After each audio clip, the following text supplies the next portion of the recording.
Kashmir, once called the paradise on earth, has become the most unfortunate region in the world.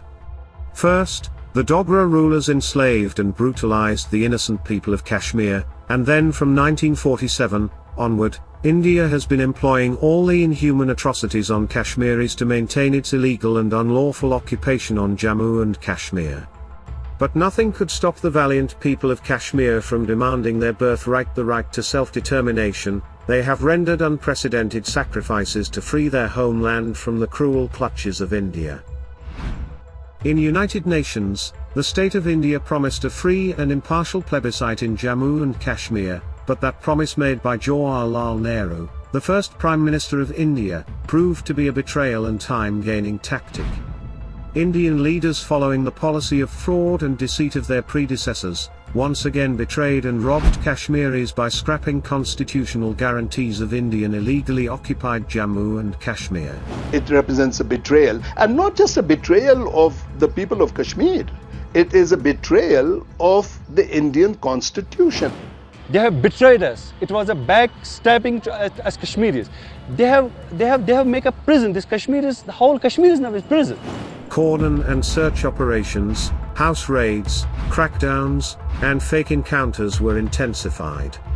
Countless Kashmiris have been martyred, blinded, tortured, disappeared, imprisoned, hundreds of women have been dishonored, and children orphaned. The Indian government has a complete plan of destroying Kashmiris by every mean. In the name of development and prosperity, the fertile agricultural land of Kashmir is being forcefully taken away for laying railway track.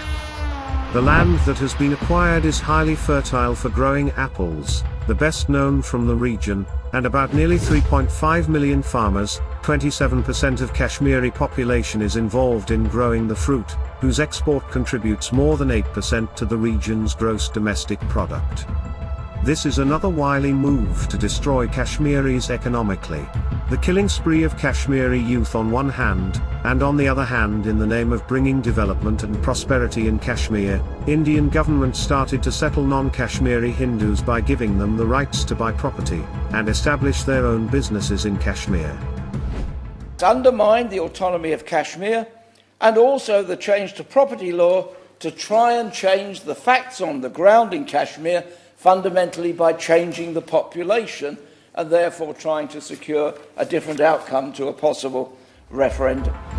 The Hindu majoritarian Modi regime is trying to change the disputed status of Jammu and Kashmir. These technical manipulations in the status of the disputed territory by Modi government are being observed by the Kashmiris, and they know the heinous intents behind all these gimmicks.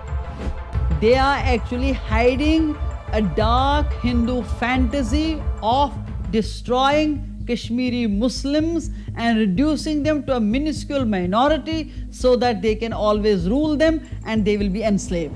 Since August 5, 2019, 8 million people are living in complete siege, and no one is immune from the Indian brutalities. More than 1 million Indian soldiers are busy in grave human rights violations, crackdowns, curfews, unauthorized sieges, detentions, house fires, torture, forced disappearances, targeted killings, massacres, and fake encounters. Since January 1989 till to date, more than 96,000 Kashmiris have been martyred. About 7,400 Kashmiris killed in custody. More than 172,400 civilian arrested. About 110,600 houses and shops have been arsoned and destroyed.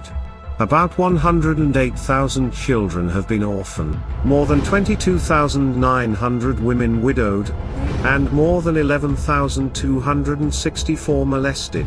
This is the price that Kashmiris have paid for their freedom. Modi and his associates think that they can quell the love for freedom from the hearts of the Kashmiri people, but the more they are brutalized, more they resist.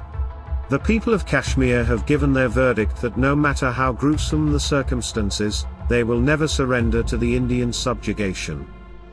The political, constitutional and geographic status of Indian illegally occupied Jammu and Kashmir was not only broken, but ruined against the wishes of the people of Jammu and Kashmir by fascist Indian rulers.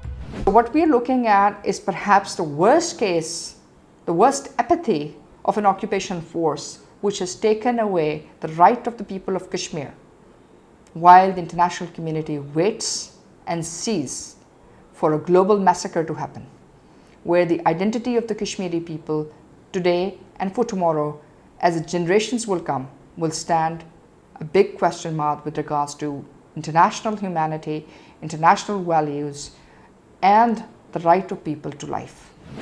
Now the international community has a moral obligation to condemn the escalating aggressive and inhumane actions of India in Kashmir, to safeguard and liberate the oppressed Kashmiris.